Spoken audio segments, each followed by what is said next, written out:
動画のスライドはウェブサイトからダウンロードできます。動画の後半、おまけではもっと速いスピードで少しだけおしゃべりしています。ぜひおまけのヒアリングにも挑戦してみてください。それでは本編スタート。日本語に浸ろう。15、日本の年末年始。1、大掃除と正月飾り。皆さんこんにちは、みーです。1年の最後の月、12月。皆さんの国で12月に必ずすることはありますか？日本では1年の終わりのこの時期を年末と言います。年の末と書いて年末。末という言葉には終わり、最後という意味があります。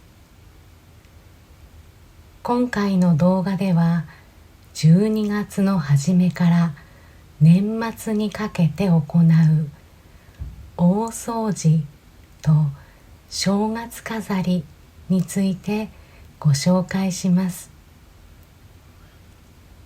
日本では12月に入ると街のあちこちで大掛かりな掃除をしている人たちを見かけます。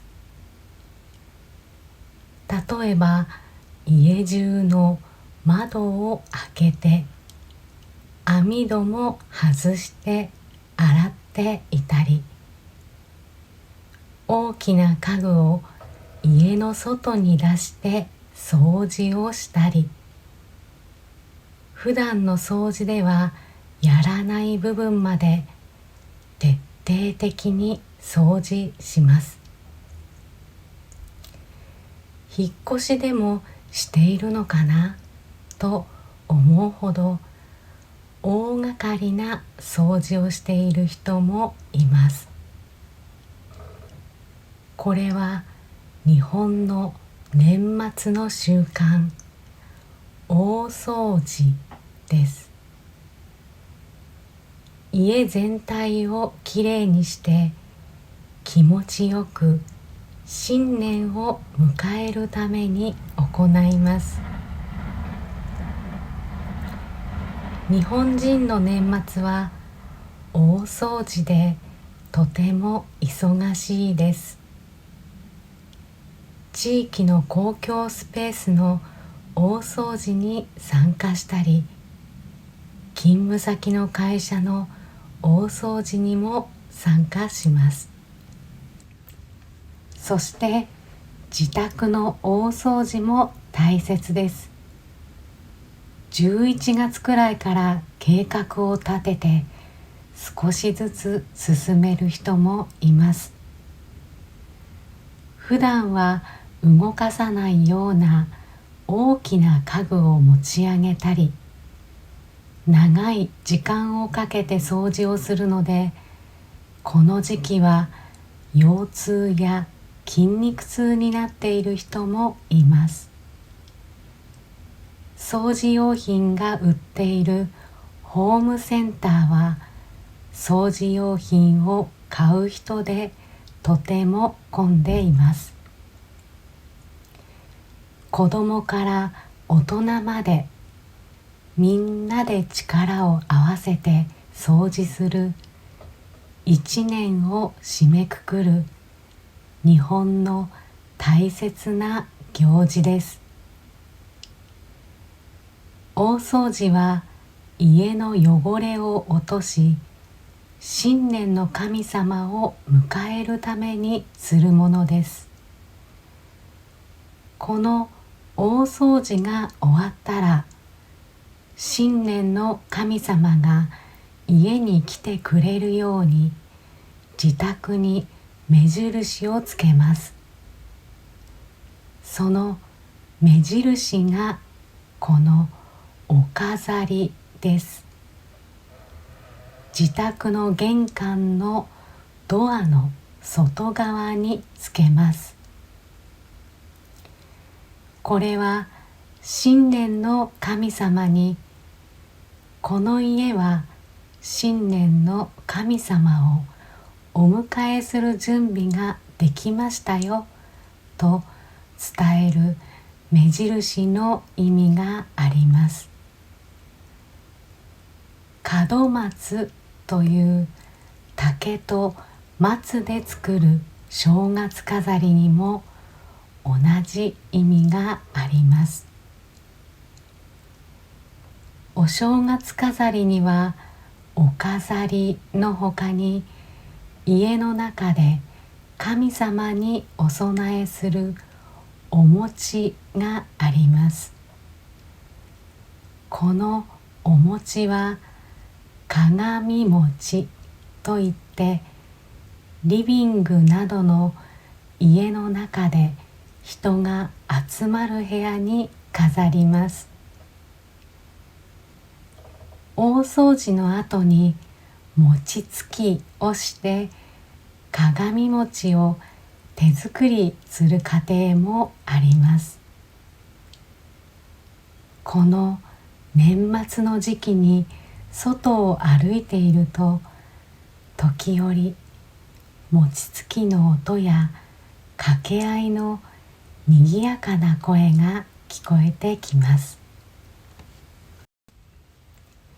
今ではだいぶ少なくなり、多くの人たちがお店で鏡餅を買っています。1月1日は新年の神様を家に招く大切な日です。神様に気持ちよく過ごしてもらえるように家を掃除します。神様が迷わずに家に来れるように目印をつけ、神様の食事、鏡餅を準備します。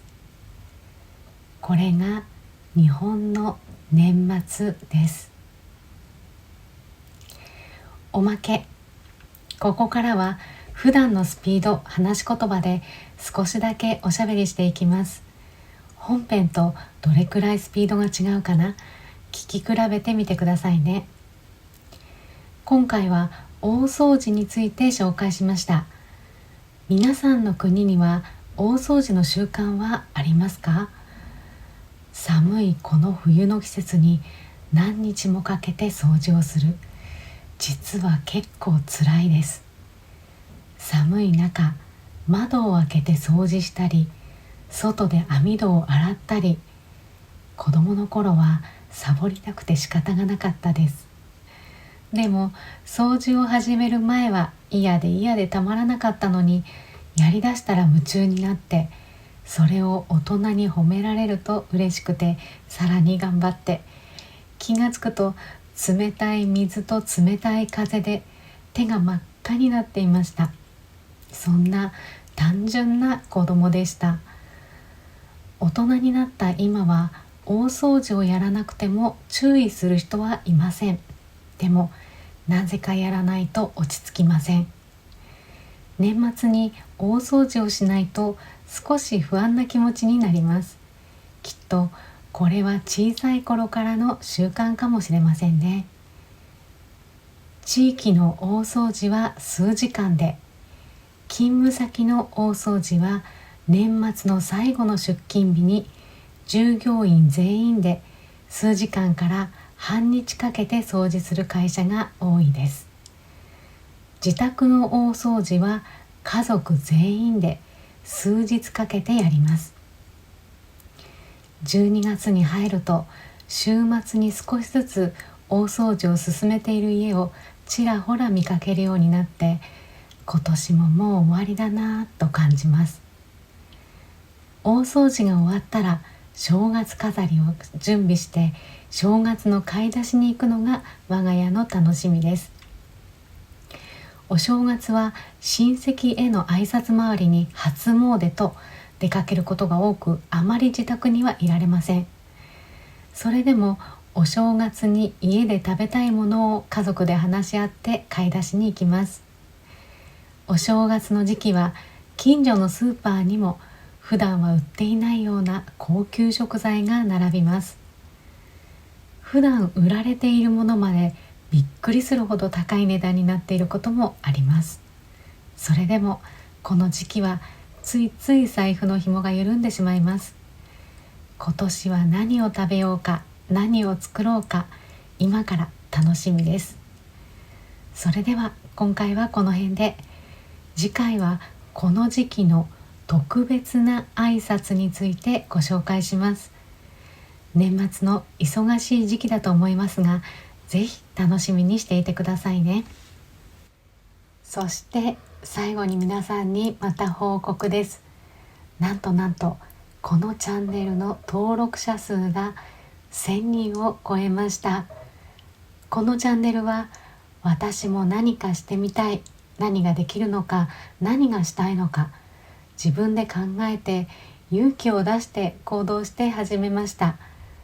すべて一人でスタートさせたこのチャンネルが、登録してくれる人が1人増え2人増え、気づけばこんなにたくさんの人が集まってきてくれました。ありがとうございます。心から感謝しています。これからも皆さんのそばでゆっくりとチャンネルと一緒に自分自身も成長していきたいと思います。応援よろしくお願いします。それでは今回はこの辺で、みーでした。またね。バイバイ。